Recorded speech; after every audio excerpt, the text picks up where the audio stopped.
নমস্কাৰ এয়া চিটি 18 ষ্টুডিঅ'ত মই কৃপাঞ্জল ৰাজবংশী প্ৰথমটো খবৰ আজিৰ পৰা ৰাজ্যত সামান্য শিথিল কৰা হ'ল সান্ধ্য আইন পূৰ্বৰ দিনৰ 11 বজাৰ পৰিৱৰ্তে দিনৰ 12 বজালৈকে খোলা থাকিল দোকান পোহাৰ দিনৰ 12 বজাৰ পৰিৱৰ্তে 1 বজাৰ পৰা বলবৎ হ'ল সান্ধ্য আইন বলবৎ থাকিব পুৱা 5 বজালৈ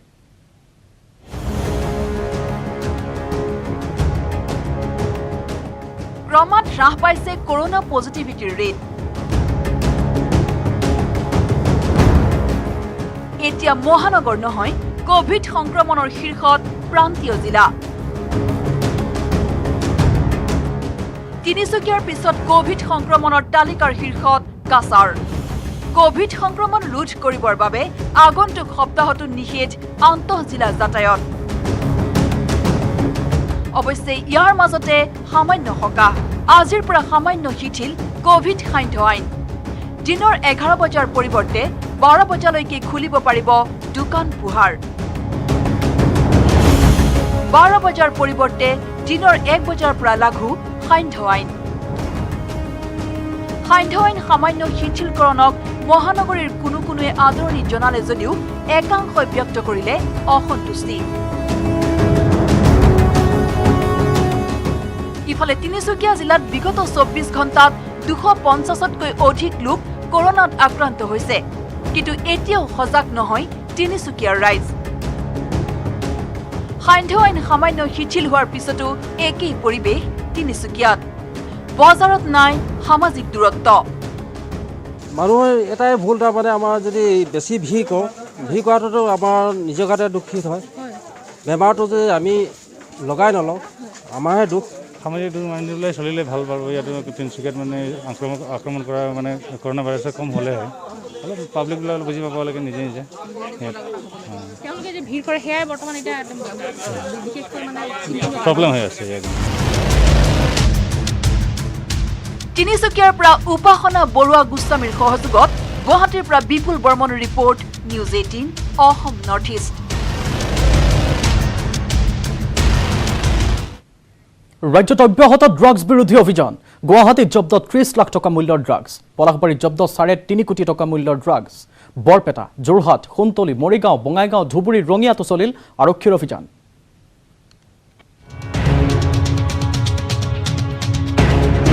3.5 কোটি টকা মূল্যৰ ড্ৰাগছ জব্দ পলাশবাৰীত জব্দ ৰাজ্যৰ ভিতৰতে বৃহৎ পৰিমাণৰ ড্ৰাগছ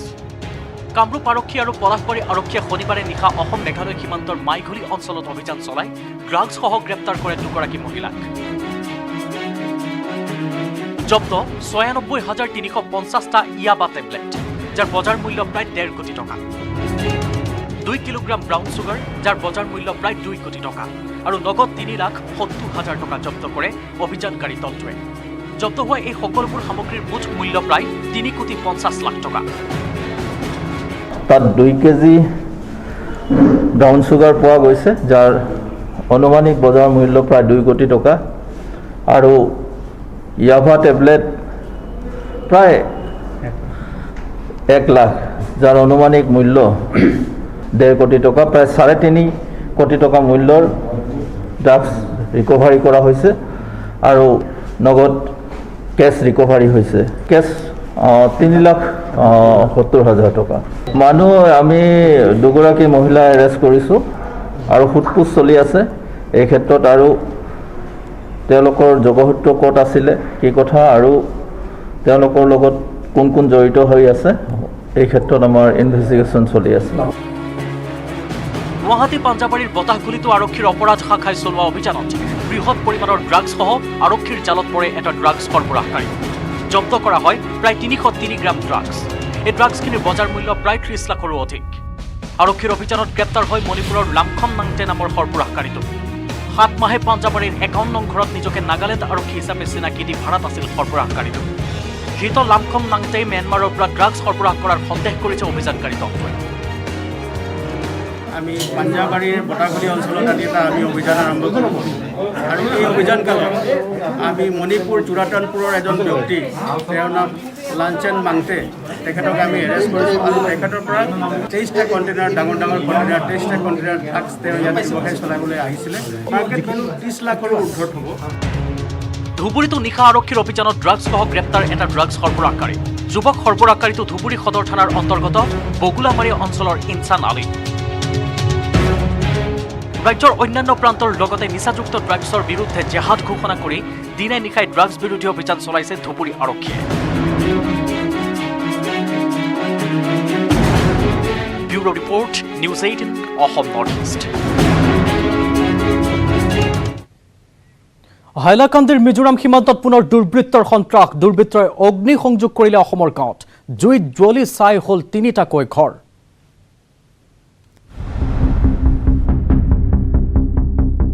আকৌ মিজো দুৰ্বৃত্তৰ সন্ত্ৰাস অসমৰ গাঁৱৰ ঘৰ জ্বলালে মিজো দুৰ্বৃত্তই জ্বলি ছাই হ'ল তিনিটাকৈ ঘৰ হাইলাকান্দিৰ অসম মিজোৰাম সীমান্তৱৰ্তী গল্লাচেৰা গাঁৱৰ ঘটনা নিশা মিজো দুৰ্বৃত্তই জ্বলাই দিলে দুটাকৈ ঘৰ অৱশ্যে তিনিওটা ঘৰেই আছিল পৰিত্যক্ত বিগত বৰ্ষত মিজো দুৰ্বৃত্তৰ ভয় ভাবুকি তথা উৎখন্দালিৰ বাবে অঞ্চলটোৰ পৰা ঘৰ এৰি পলাইছিল স্থানীয় লোকসকল ঘটনাৰ পিছতে গাঁওখনত মোতায়েন কৰা হৈছে আৰক্ষী বাহিনী যোৱাকালি গোল্লাচেৰা বিওপি এৰিয়া যি আছে তাতে কিবা এটা মানে এইটো এবেণ্ডেণ্ড হাউচ আছে আমাৰ যি আগৰ ঘটনা হৈছে তাৰপিছত মানুহবিলাক ঘৰৰ পৰা মানে সেইটো ঘৰ খালী কৰি গৈছে ঘৰত মানুহ নাথাকে সেইটো ঘৰ যি আছে কিবা 5-6 ঘৰ একসাথ আছে সেইটো ঘৰৰ মাজত দুটা ঘৰটো জ্বলাই দিছে সেইটো যি ঘটনা ঘৰৰ জ্বলোৱা ঘটনা আছে ইট হ্যাপেন্ড अराउंड मतलब পুলিচৰ খবৰ পাইছে কি 10 o'clock in the night based on that we've registered 2 cases investigation is going on who is behind that we'll be finding it very soon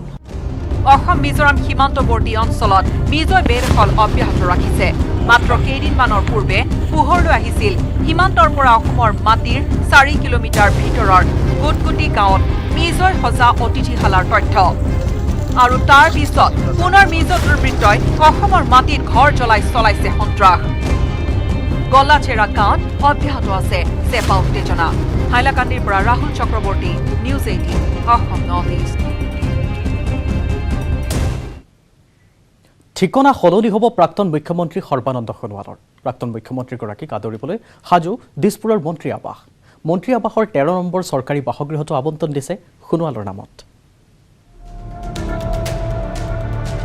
Brahmaputra ৰাজ্যিক অতিথিশালা এৰিব প্ৰাক্তন মুখ্যমন্ত্ৰী সৰ্বানন্দ সোণোৱালে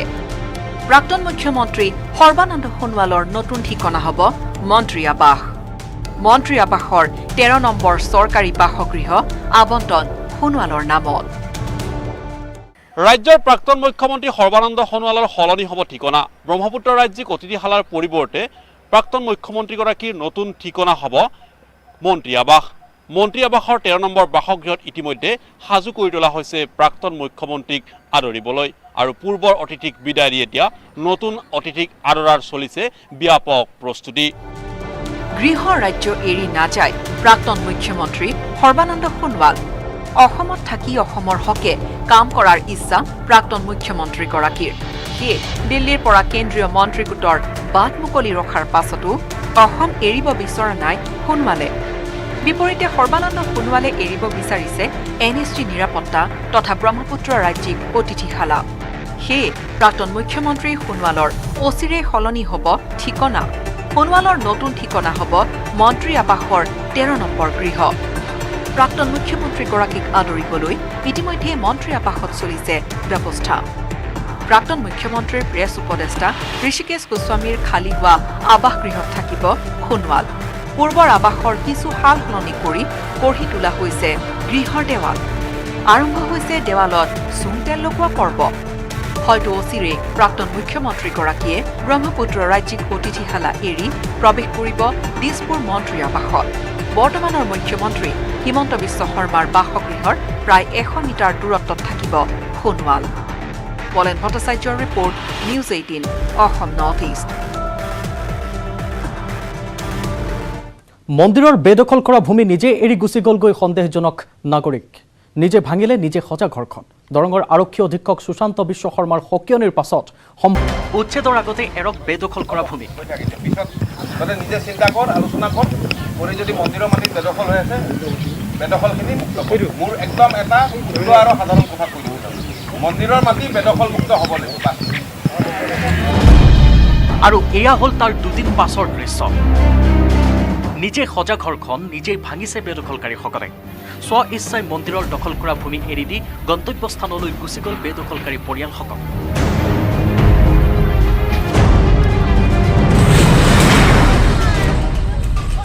চিপাঝাৰৰ ঐতিহাসিক ধলপুৰ শিৱধামৰ 180 বিঘা ভূমিৰ 120 বিঘা ভূমিতে অবৈধভাৱে ঘৰ সাজি দীৰ্ঘদিনে বসবাস কৰিছিল এইসকল লোকে।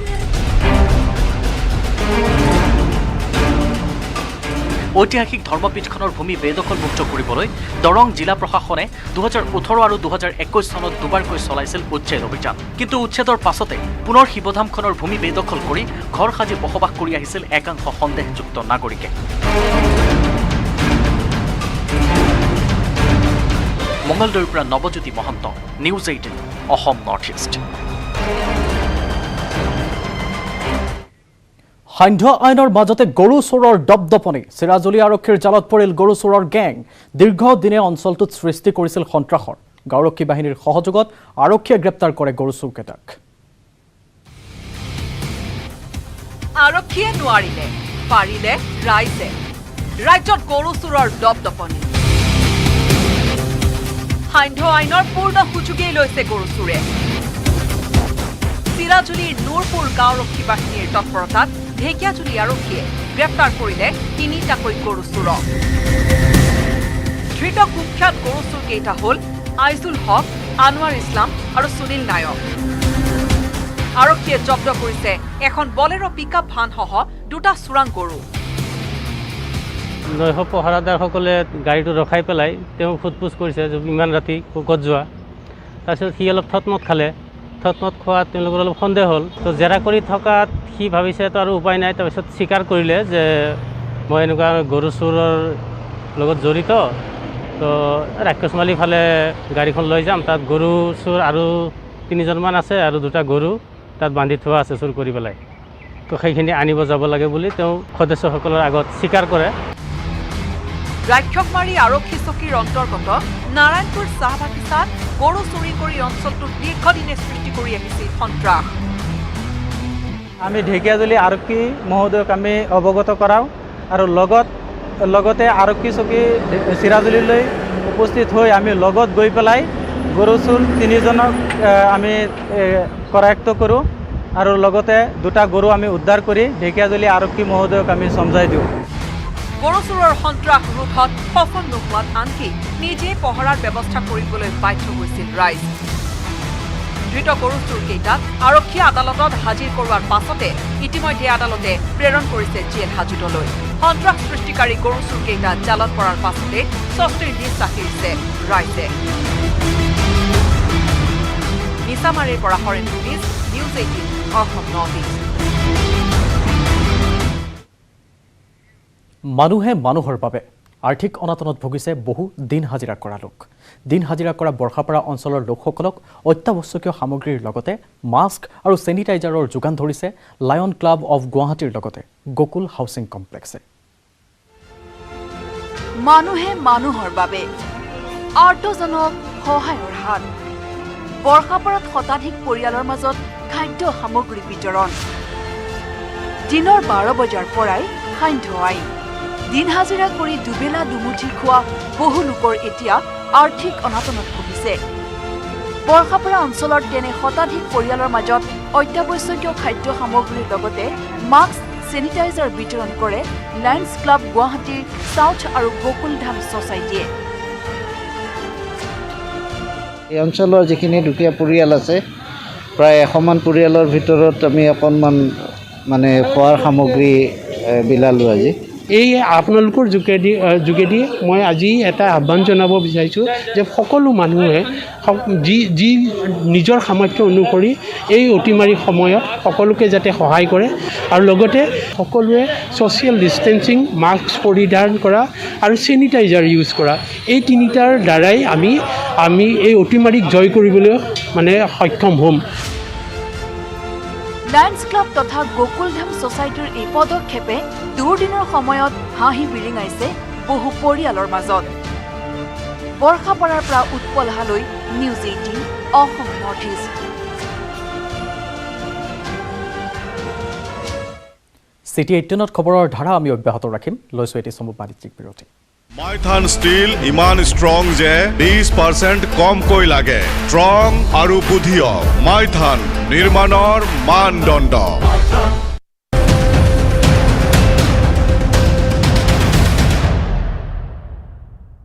গম পালো এসপ্তাহো নাই হোৱা যদিহে আদৰ যত্ন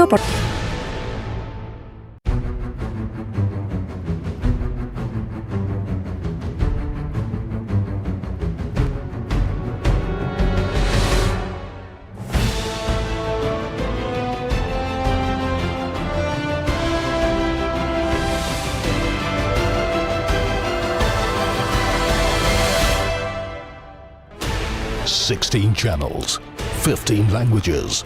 26 states, 1,200 plus reporters, 66.9 crore viewers. India's largest news network, News 18 Network.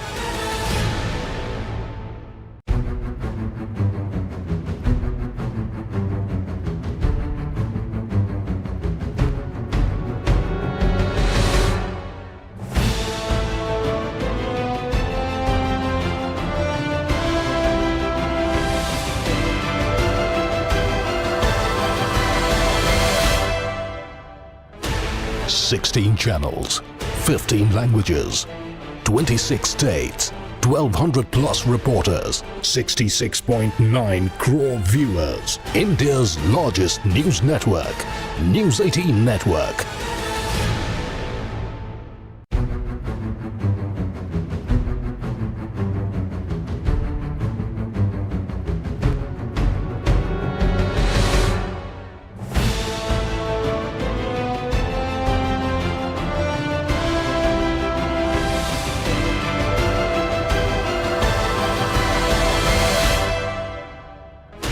$16 channels, 15 languages, 26 states, 1,200 plus reporters, 66.9 crore viewers. India's largest news network, News 18 Network.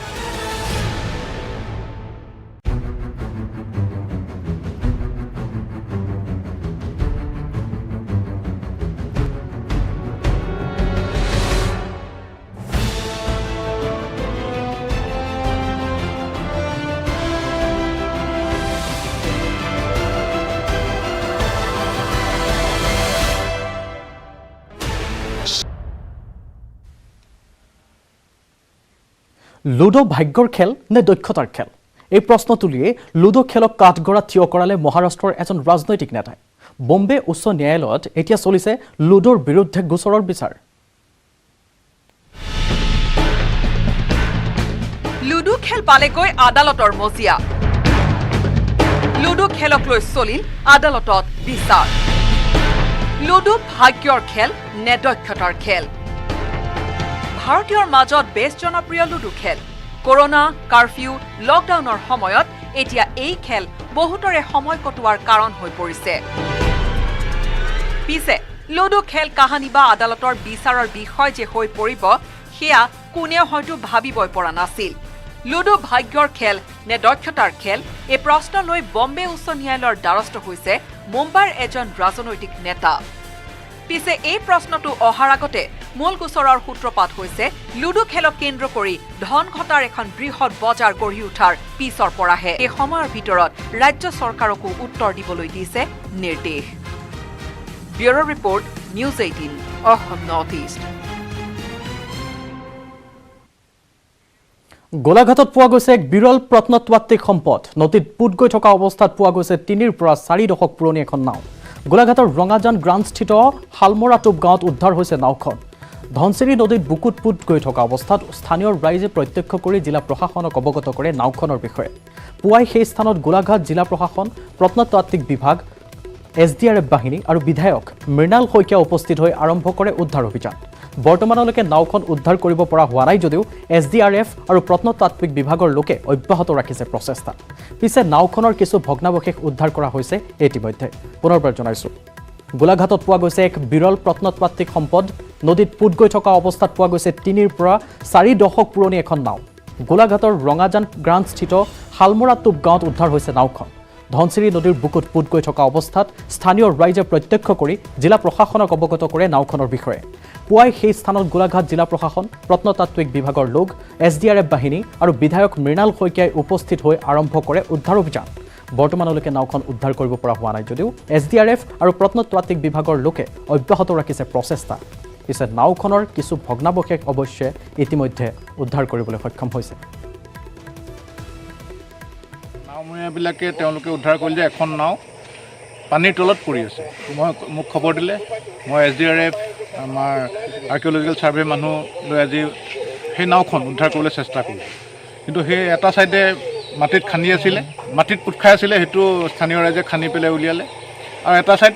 তলত আৰু আমি চাই যিটো বুজিলোঁ যি টুকুৰা কেইটামান আমি উদ্ধাৰ কৰিলোঁ সেই টুকুৰাকেইটাৰ পৰা চাই পেলাই বুজিলোঁ যে এই নাওখন অন্ততঃ 300-400 বছৰীয়া পুৰণি হ'ব আৰু হয়তো এই নাওখন কোনোবা যুদ্ধত নহ'লে কোনোবা বণিকে ইয়াত বয় বস্তু নিছিল হয়বা যুদ্ধত কোনোবা সৈনিক হৈ গৈছিল এক্সিডেণ্ট হ'ল আৰু এই নাওখন পানীৰ তলতে তেনেকৈ পৰি আছে আজি আমি অপাৰেশ্যনটো আমি ইতিমধ্যে শেষ সামৰিলোঁ কিন্তু আমাৰ ৰ'দ দিলে দুদিন যদি ৰ'দ দিয়ে আমি গৈ পেলাই আকৌ নাওখন উদ্ধাৰ কৰিবলৈ চেষ্টা কৰিম আৰু আমি উদ্ধাৰ কৰিম যিকোনো প্ৰকাৰে আমাৰ অসমৰ ৰাজ্যৰ বাবে প্ৰায় 50 ফুট দীঘল হ'ব নাও সাধাৰণতে উপঙি যায় তলত গ'লে কিন্তু এইটো বালিয়ে পোত খাই আছে সেইকাৰণে বহু বছৰৰ পৰা ইয়াতে এই ধনশিৰি নদীৰ তলত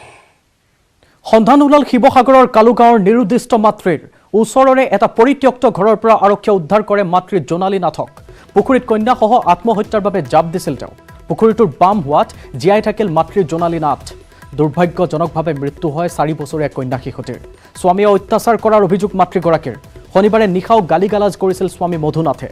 জয়সাগৰ আৰক্ষীৰ ওচৰত এই স্বীকাৰোক্তি জোনালী নাথৰ পুৱা মধুনাথৰ ঘৰৰ পুখুৰীত উদ্ধাৰ হৈছিল শিশুটিৰ মৃতদেহ নিশাৰ পৰাই সন্ধানহীন হৈ আছিল জোনালী নাথ পুখুৰীৰ পাৰত উদ্ধাৰ হৈছিল জোনালী নাথৰ চেণ্ডেল এযোৰ আনহাতে মাতৃ জোনালী নাথে হত্যা কৰাৰ অভিযোগো আনিছিল স্বামী পৰিয়ালে আৰু অভিযোগ সত্য প্ৰমাণিত হয় আত্মহত্যাৰ বাবে জাপ দিছিল মাতৃ জোনালী নাথে সন্ধান ওলাল অৱশেষত কালুগাঁৱৰ এই নিৰুদ্দিষ্ট মাতৃগৰাকীৰ ওচৰৰে এটা পৰিত্যক্ত ঘৰৰ পৰা আৰক্ষীয়ে উদ্ধাৰ কৰে মাতৃ জোনালী জাপ দিছিল তেখেতে বাম হোৱাত জীয়াই থাকিল কিন্তু কন্যাগৰাকী দুৰ্ভাগ্যজনকভাৱে মৃত্যু সাৱটি ল'ব লগা হ'ল স্বামীয়ে অত্যাচাৰ কৰাৰ অভিযোগ তেওঁৰ শনিবাৰে নিশাও গালিগালাজ কৰিছিল স্বামী মধুনাথে জয়সাগৰ আৰক্ষীৰ ওচৰত এই স্বীকাৰোক্তি জোনালী নাথৰ পুৱা মধুনাথৰ ঘৰৰ পুখুৰীত উদ্ধাৰ হৈছিল শিশুটিৰ মৃতদেহ নিশাৰ পৰাই সন্ধানহীন হৈ আছিল জোনালী নাথ পুখুৰীৰ পাৰত উদ্ধাৰ হৈছিল জোনালী নাথৰ চেণ্ডেল অন্যহাতে মাতৃ জোনালী নাথে হত্যা কৰাৰ অভিযোগো আনিছিল স্বামী পৰিয়ালে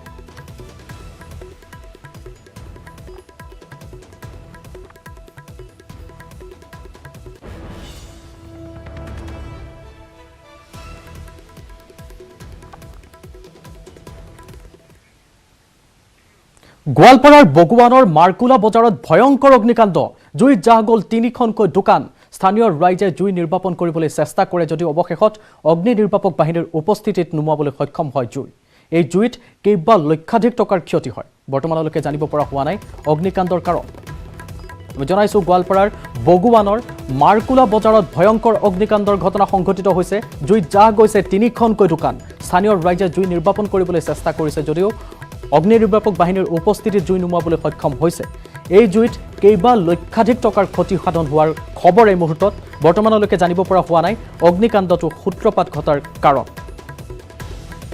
এই দৃশ্য দেখুৱাইছোঁ দপদপকৈ জ্বলিছে 3খনকৈ দোকান জুইত জাহ গৈছে গোৱালপাৰাৰ বগুৱানৰ মাৰ্কুলা বজাৰত এই অগ্নিকাণ্ডৰ ঘটনাটো সংঘটিত হৈছে 3খনকৈ দোকান ভস্মীভূত হৈছে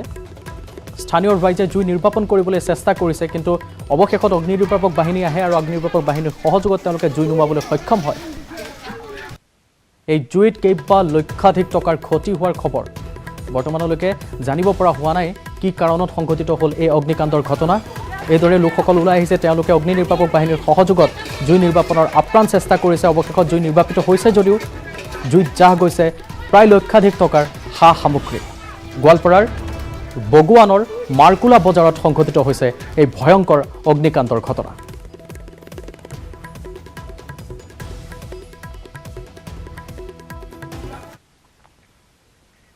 কৰোনাৰ দ্বিতীয়টো ঢৌৱে কৰোনা টীকাৰ গুৰুত্বৰ বিষয়ে সকলোকে বুজাই দিলে সেয়ে কৰোনাৰ বিৰুদ্ধে দেশজুৰি চলা অভিযানত লোকসকলে উৎসাহেৰে অংশীদাৰিত্ব গ্ৰহণ কৰি আহিছে জম্মু কাশ্মীৰত 124 বৰ্ষীয় এগৰাকী আইতাই টীকা গ্ৰহণৰ পিছতে আনকো টীকা ল'বলৈ অনুপ্ৰাণিত কৰিলে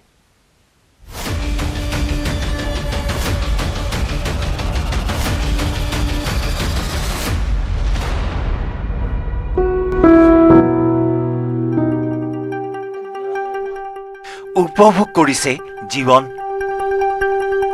মৃত্যুলৈ এতিয়া নাই ভয়। তথাপিও জীৱন উদযাপনৰ পৰা কিয় থাকিব আঁতৰি? 124 বছৰীয়া আইতাৰ বলিষ্ঠ উৎসাহ, কাৰণ কৰোনাক লাগিব হৰুৱাব, টিকা লাগিব ল'ব। এই দৃশ্য ভাইৰেল হৈছে। এই দৃশ্যত দেখিবলৈ পোৱা এই বৃদ্ধাগৰাকী ৰেহতি বেগম। জম্মু কাশ্মীৰৰ বাৰামুলাৰ ক্ৰাল অঞ্চলত বাস কৰে এই বৃদ্ধা মহিলাগৰাকী। ৰেহতি বেগমৰ বয়স 124 বছৰ। বয়সৰ এই বিয়লি বেলাটো জীৱনক লৈ যথেষ্ট সচেতন মহিলাগৰাকী, যিগৰাকী আইতাই টিকা কেন্দ্ৰলৈ গৈ কৰোনাৰ প্ৰথম পালি টিকা ল'লে। और इसे खुद कहा, अपनी जबान से कहा कि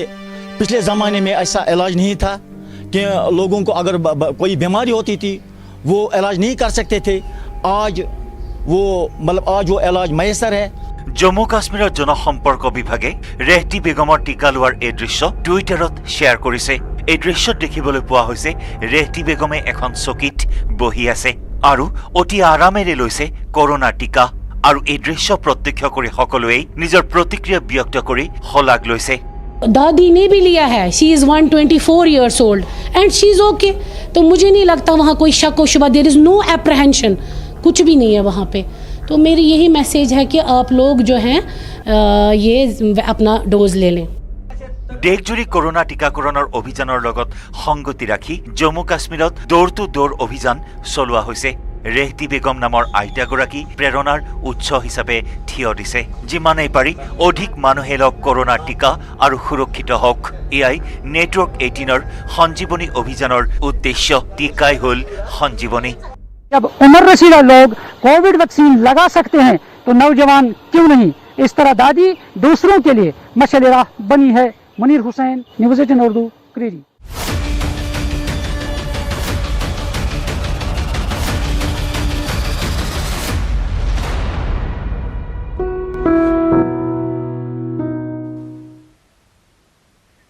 City 18 পৰৱৰ্তী অংশলৈ যোৱাৰ পূৰ্বে পুনৰ লৈছোঁ এটা